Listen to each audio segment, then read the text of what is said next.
What's good? It's your boy Fanon. All right, man. Gonna talk about Lil Errol Spence Jr., Mikey Garcia, and Terrence Bud Crawford.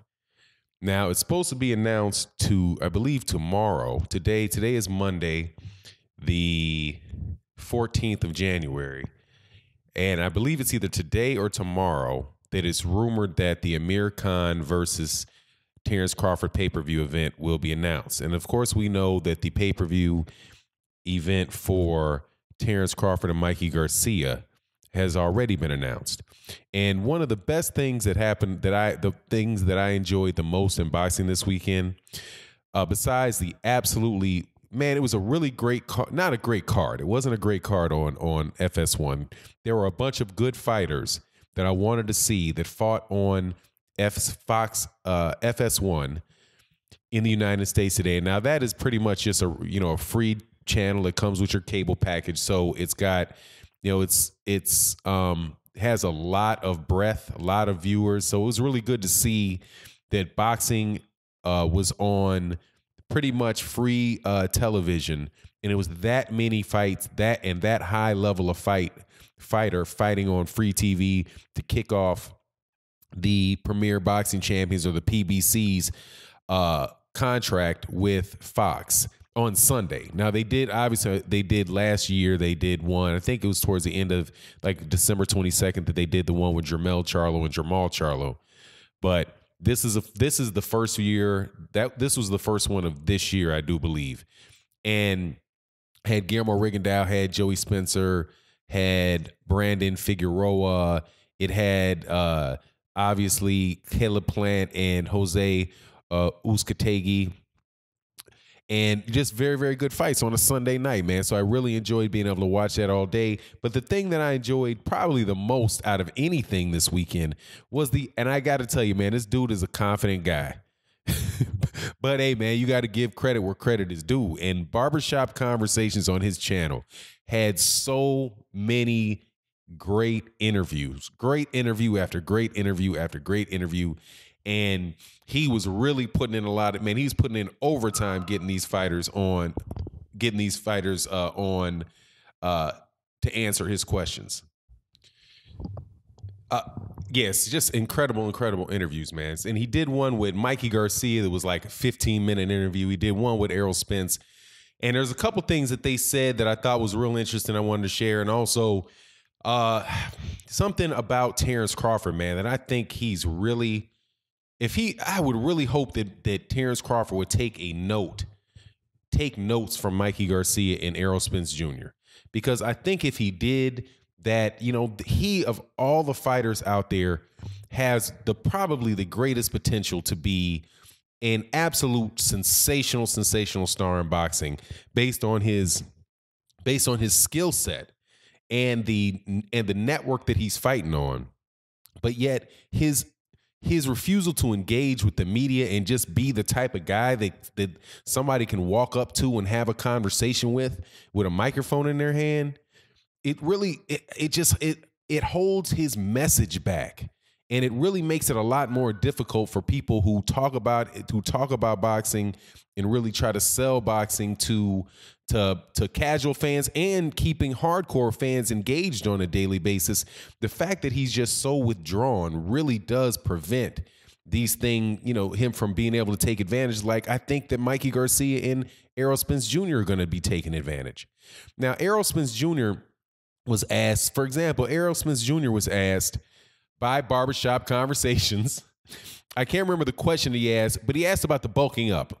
And Errol Spence Jr. was like, man, yeah, he's going to get fatter, right? He just completely blew off the idea that Mikey Garcia was going to be able to put on a lot of muscle and that it was really going to affect him. And the way that he answered the question was just like, okay, man, this is newsworthy for hardcore boxing fans.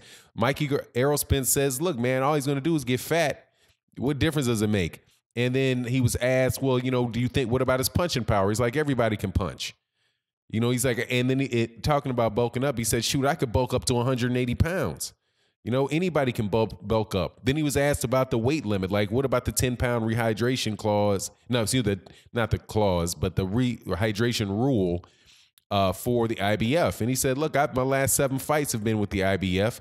That's what I do every fight. That's not an issue with me. That's how I come into every fight. It's no big deal to me, right? So I just really liked the fact, number one, I like the answers. So he just seems like, he's not extremely concerned about it. But the most important thing is that he gives us something that we can actually talk about. Because I don't consider myself to be media, but I'm a boxing fan that talks about fights, upcoming fights with people who are hardcore boxing fans. So to the extent that I'm a medium for the conversation, man, I appreciate when people say and interact and do things that are interesting. Now, the other thing that Barbershop Conversation did is he talked to Mikey Garcia, and he might talk to Mikey Garcia for a while. I think this is up on his page this morning. Go check it out. He might have talked to Mikey Garcia for 12 minutes. It's a 15-minute deal. Man, I'm telling you, there's just no way that I could do the work that Barbershop Conversation does, man. And I don't say that jokingly. I mean, he's the type of guy that is really out there trying to get people to, that is going to put a microphone and a camera in your face, ask you questions, be engaging. And he got Mikey Garcia to talk. I'm not going to go through everything in this video because I would tell you, man, go check out these videos he did this weekend. They were really good. But Mikey Garcia said some things that were really impressive, man. He said some things that were really impressive. First of all, he took his time, even though, he had kind of a stone look on his face because clearly he had a lot of things on his mind. He probably had a bunch of people asking him a bunch of questions all day. But he talked about what led him into the fight, why he took the fight. Every question that was asked for him, he gave a considerate answer for. He mentioned the fact played a lot of compliments to Errol Spence Jr., saying they know Errol Spence Jr. is, he's very, very technical. He doesn't make any mistakes. But he really wanted to push himself in this fight. He wanted to take a fight that would force him to show all his talent and all the things that he does. And if he's taken other fights, that most of his other fights have been easy. And he's like, why am I going to really try to push myself and show everything that I have and show all my talents if I don't have to?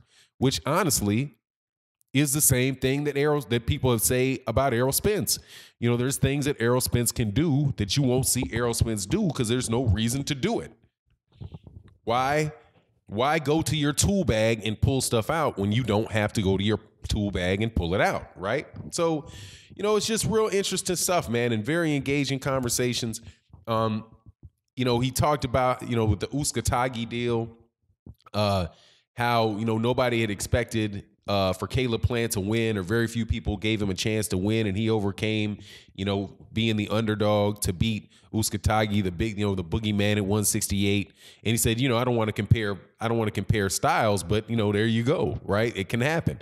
Now, my thought of that was Caleb Plant. Number one, I picked Caleb Plant. Brag. I picked Caleb Plant. Check out my prediction video on the deal. I looked at the tape and I was like, oh no. I think Khalid Plant can pull this off. I thought it was going to be maybe a split decision because I figured that Uzcategui would push him in the later, would be effective at times, and maybe one of the judges would really, favor that more heavily. But those knockdowns came into play and took that off the plate, right? So anyway, he made that comparison to the fight with the Uzcategui Caleb Plant upset, which even on the cards really wasn't that big an upset. I think it's like might have been a plus 168 or something like that. So it wasn't tremendous. It wasn't like the 7,000, plus, minus 7,000 that Guillermo Rigondeaux was. But, he made that comparison. And my thought was, Caleb Plant's a 168 pounder and he has a style that is kind of suited to deal with somebody that is a pressure fighter. And that's what he was able to do. I do believe that they mentioned that he might be snack as well. And if that's the case, hey man, he might want to de-snack because his endurance was not that great.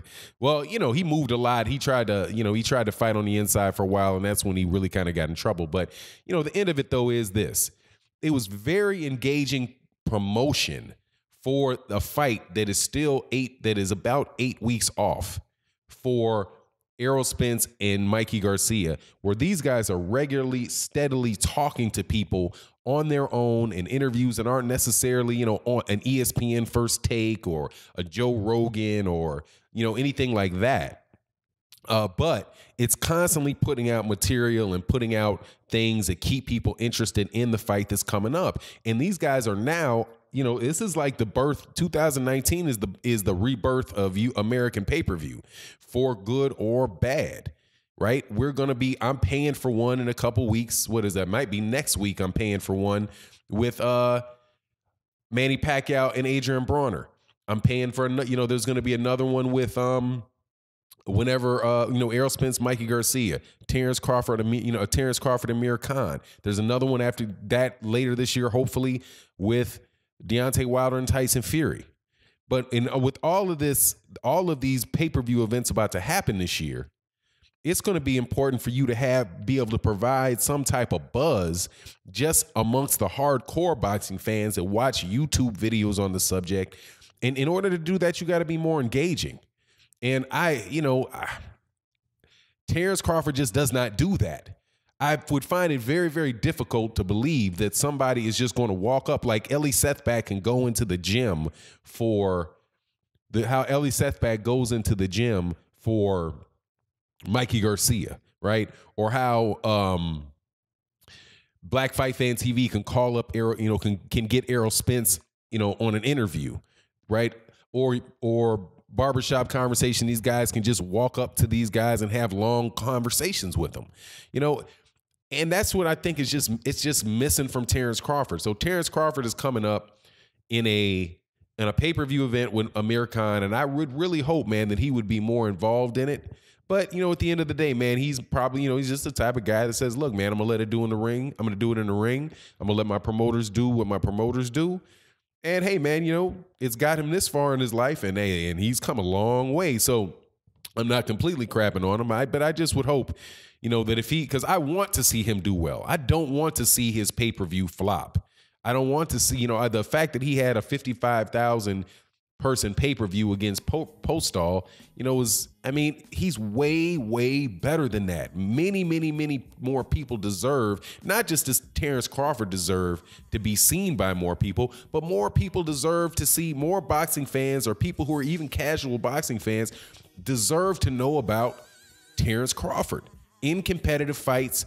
And if he doesn't just do a little bit more of this type of stuff, then hey, man, I'm not sure if that's going to happen for him. But anyway, it is what it is. And with that, I'm out. Peace.